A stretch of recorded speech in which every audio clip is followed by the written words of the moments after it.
ಬಜೆಟ್ಗೂ ಮುನ್ನವೇ ಶುರುವಾಯಿತು ಕುರ್ಚಿ ಲೆಕ್ಕಾಚಾರ. ಸಿದ್ದು ಡಿಕೆ ಬೆಂಬಲಿಗರಿಂದ ಸಮರ. ಗೊಂದಲ ಬಗೆಹರಿಸೋಕೆ ನಿಂತ್ರೆ ಹೈಕಮಾಂಡ್ಗೂ ತಲೆ ಗಿರಗಿರ.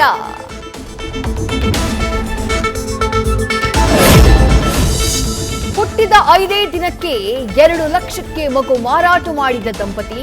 ಕೋಲಾರ ಜಿಲ್ಲೆಯ ಶ್ರೀನಿವಾಸಪುರ ಪಟ್ಟಣದಲ್ಲಿ ಇಂಥದ್ದೊಂದು ಘಟನೆ. ಮಾಹಿತಿ ಸಂಗ್ರಹಿಸಿ ಮಧ್ಯವರ್ತಿ ನಾರಾಯಣಸ್ವಾಮಿ ವಶಕ್ಕೆ ಪಡೆದ ಪೊಲೀಸರು. ಮಗು ಮರಳಿ ಪೋಷಕರ ಮಡಿಲಿಗೆ.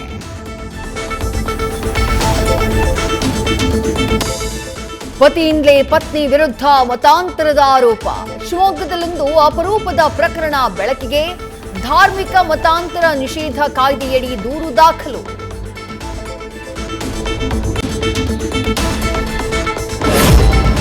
ಎರಡು 2026ರ ಆರಂಭದಲ್ಲೇ ಹೂಡಿಕೆದಾರರಿಗೆ ಬಿಟ್ಕಾಯಿನ್ ಶಾಕ್. $1.2 ಲಕ್ಷ ನಿಂದ $66,000ಗೆ ಬಿಟ್ಕಾಯಿನ್ ಕುಸಿತ. 24 ಗಂಟೆಗಳಲ್ಲಿ ಸುಮಾರು $1 ಬಿಲಿಯನ್ ಹೂಡಿಕೆದಾರರ ಹಣ ನಷ್ಟ.